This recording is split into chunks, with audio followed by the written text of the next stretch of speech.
එක් දින තරඟ තුනක් ඒ වගේම තුන්කොන් 2020 තරඟ පහකට තරඟ බැදීම සඳහා ශ්‍රී ලංකා කණ්ඩායම ලබන 8 වනදා පාකිස්තානය වෙත බලා යාමට නියමිතයි. ඒ අනුව මෙම තරඟාවලි දෙකට සහභාගී වන ශ්‍රී ලංකා එක් දින සංචිතය සහ 2020 සංචිත දෙකම මම කලින් වීඩියෝ වල ඔයාලට දාලා ඇති. ඉතින් ලබන 11 වනදා මුලින්ම ආරම්භ වන එක් දින තරඟාවලියේ තරඟ තුනම සත්කාරක පාකිස්තාන කණ්ඩායම සමග පැවැත්වෙන අතර එම තරඟ තුනම එකම ක්‍රීඩාංගණයකදී පැවැත්වීමට නියමිතයි. ඒ පාකිස්තානයේ රාවල්පින්ඩි ක්‍රීඩාංගණයේදී. ඒ අනුව මෙම එක්දින තරඟාවලියේ පළමු තරඟය ලබන 11 වනදා ආරම්භ වන අතර දෙවැනි තරඟය ලබන 13 වනදාත් තුන්වන හා අවසන් එක්දින තරඟය ලබන 15 වනදාත් පැවැත්වෙනු ඇති. ඉතින් මේ එක්දින තරඟාවලිය සඳහා නම් කර ශ්‍රී ලංකා සංචිතයට මැදපෙළ සුපිරි පිතිකරු ජනිත් ලියනගේ ඇතුළත් ඇති බවට ඔයා දන්නවා.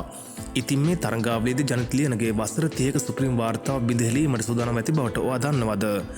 ඒ ජාත්‍යන්තර එක්දින ලකුණු 10 සීමාවට ළඟා වීමට අඩුම ඉනිං ගණනක් වැය කළ පළමු ශ්‍රී ලාංකික ක්‍රීඩකයා බවට පත්වීමටයි. මීට පෙර එම වාර්තාවට හිමිකම් කීවේ 1985 දී රොයි ඩයස් මහතා.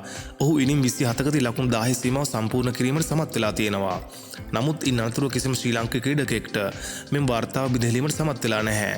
නමුත් උපුල් තරංග, කුසල් මෙන්ඩිස් සහ චරිත් අසලංක ඉනිම් 28කදී ලකුණු 10 සීමාවට ළඟා වෙමින් එම වාර්තාවේ දෙවැනි ස්ථානයේ පසු වෙනවා.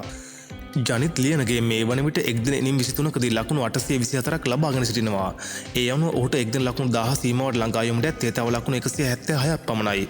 ඉතින් මෙම පාකිස්තාන කණ්ඩායම් සමගින් පැවැත්වෙන තරඟ තුනක යුත් එක්දින තරඟාවලියේ මෙම තරඟ තුන තුලදී ඔහු එම ලකුණු 176 ලබා ගත්තොත් ඔහුට එක්දින ලකුණු 10 සම්පූර්ණ කර ගැනීමට පුළුවන් වෙනවා. ඒ ඉනිම් 26කදී. ඉතින් අපි ප්‍රාර්ථනා කරමු ජනිත් ලියනගේට වසර 30ක් ඉපැරණි මේ වාර්තාව බිඳහෙලීමට හැකි වේවා කියලා. ඉන් අනතුරුව පාකිස්තානය වෙත සිම්බාබ්වේ කණ්ඩායම් පැමිණීමට නියමිතයි.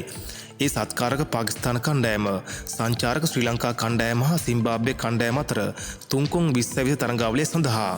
ඒ අනුව මෙම තුන්කොන් 2020 තරඟාවලිය තරඟ පහකින් සමන්විත වන අතර මෙම තුන්කොන් තරඟාවලියේ පළමු තරඟය ශ්‍රී ලංකා කණ්ඩායම හා සිම්බාබ්වේ කණ්ඩායම අතර නොවැම්බර් මාස 19 වනදා රාවල්පින්ඩි ක්‍රීඩාංගණයේදීම ආරම්භ වේ.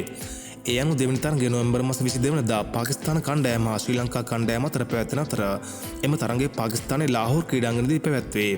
ඒ වගේම තුන්වන තරඟය නොවැම්බර් මාස 25 වනදා ශ්‍රී ලංකා කණ්ඩායම හා සිම්බාබ්වේ කණ්ඩායම අතර ලාහෝර් ක්‍රීඩාංගණයේදී පැවැත්වෙන අතර හතරවන තරඟය ශ්‍රී ලංකා කණ්ඩායම හා පාකිස්තාන කණ්ඩායම අතර නොවැම්බර් මාස 27 වනදා එම ලාහෝර් ක්‍රීඩාංගණයේදී පැවැත්වෙනකොට එම තුන්කොන් 2020 තරඟාවලියේ අවසන් මහා තරඟය නොවැම්බර් මාස 29 වනදා ලාහෝර් ක්‍රීඩාංගණයේදී පැවැත්වේ.